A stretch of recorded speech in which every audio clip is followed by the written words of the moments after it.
Ever had a boss who made your life miserable, then tried to act like nothing happened? What if you could turn the tables, without ever raising your voice? Here's how I got sweet, silent revenge on the man who tried to break me, and made sure he was the only one left out. If you've ever dreamed of getting back at a toxic boss, hit that like button and subscribe. Drop a comment if you've ever had to outsmart someone who underestimated you. This is a story where justice is served with sprinkles, and a little bit of icing on top.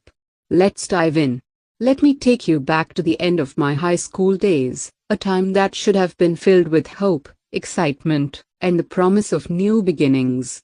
I was 18, fresh out of high school, and working as a custodian at an elementary school.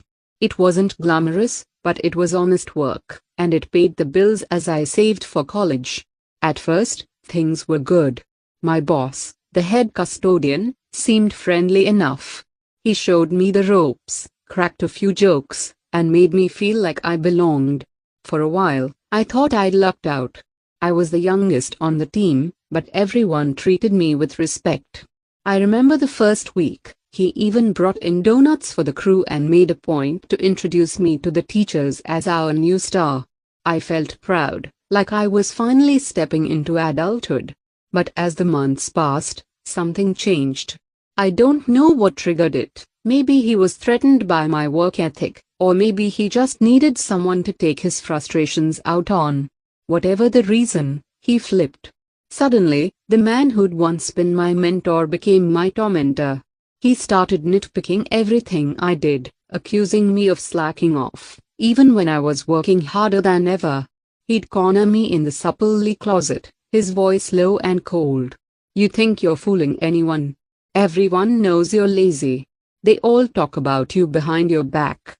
His words stung, but what hurt more was the way he tried to isolate me, gaslighting me into believing that the rest of the staff hated me, that I was alone. I remember the day I asked for time off to grieve my pet who'd passed away suddenly. I was barely holding it together, my eyes red and swollen.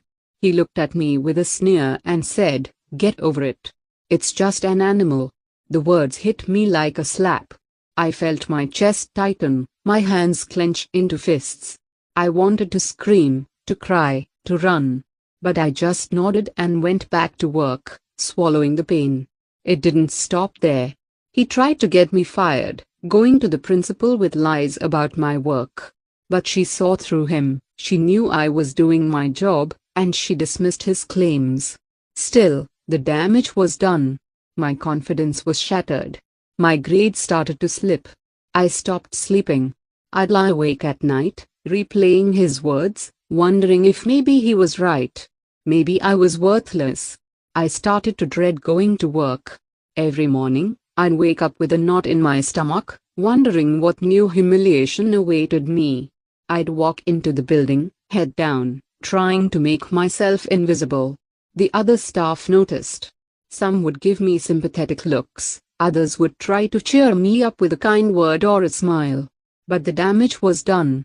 I felt like I was walking on eggshells, never knowing when the next blow would come. My family noticed the change in me. My mom would ask, "Are you okay, honey?" I'd force a smile and say, "Just tired, that's all." But inside, I was crumbling. I started skipping meals, losing weight. My friends invited me out, but I always had an excuse. I didn't want to burden anyone with my problems. But I couldn't quit. My family needed the money, and the hours were flexible enough to fit around my classes. So I kept my head down, did my job, and tried to survive. Then, as summer rolled around, something strange happened. My boss flipped again, this time back to Mr. Nice Guy. Suddenly, he was all smiles, acting like we were best friends, like none of the past year had ever happened.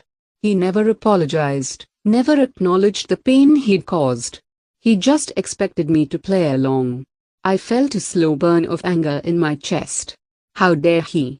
How dare he pretend everything was fine, after everything he'd done? I decided then and there that I wasn't going to let him get away with it.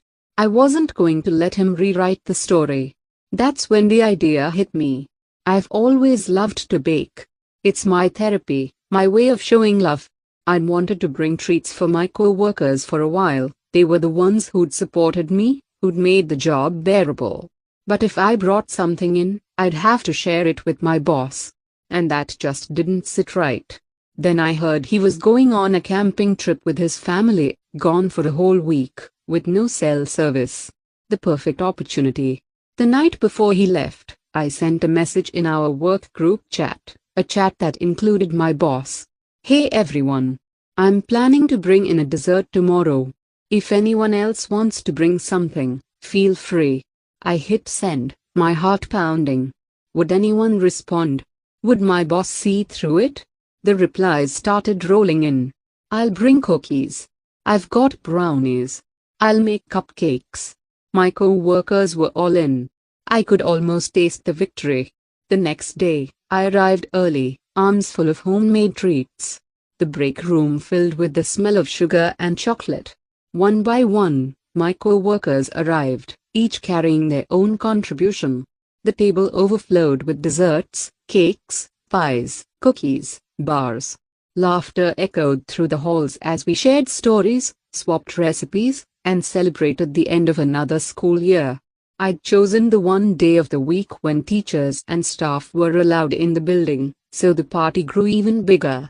People I barely knew stopped by to grab a treat, to say thank you, to share a smile. For a few hours, the school felt like a family, a place of warmth and kindness. And my boss? Nowhere to be seen. As the party wound down, someone joked, "Too bad, boss isn't here, he's missing out." I just smiled and shrugged.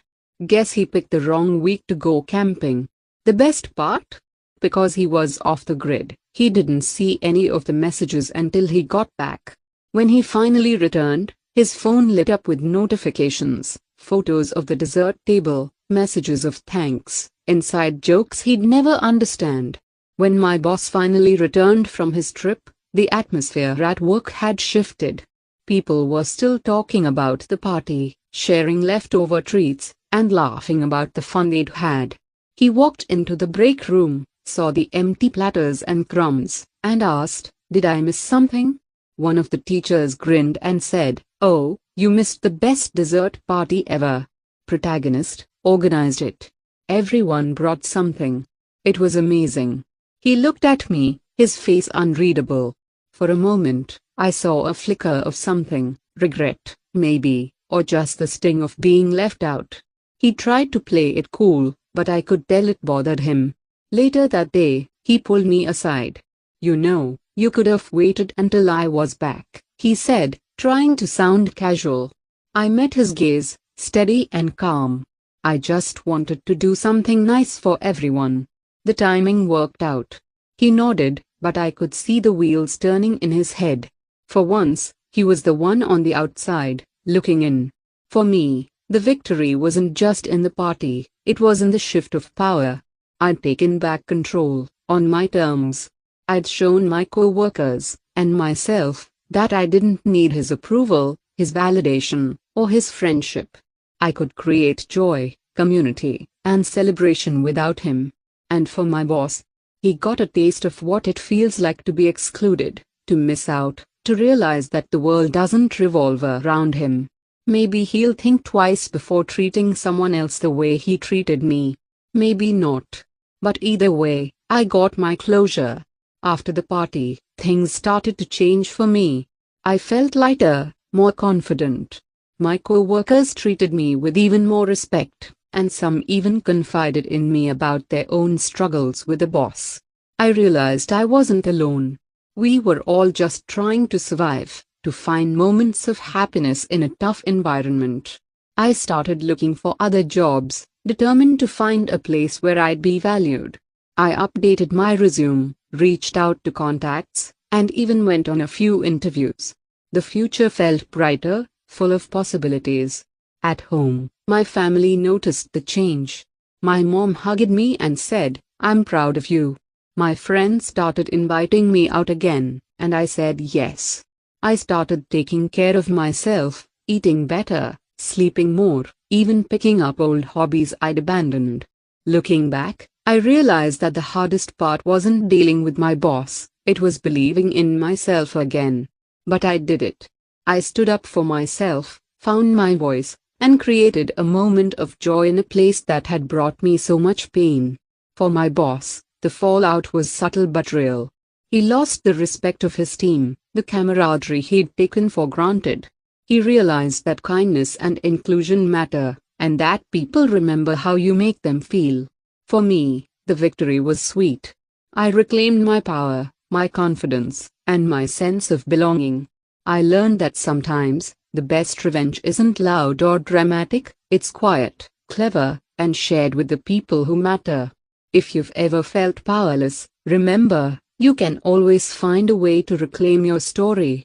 Stand up for yourself, create your own moments of joy, and never let anyone make you feel small. If this story resonated with you, hit that like button and subscribe for more real-life tales of justice, karma, and self-respect. Have you ever had to outsmart a toxic boss or coworker? Share your experience in the comments, I'd love to hear it. And remember, sometimes, the best payback is a party they'll never forget, because they weren't invited.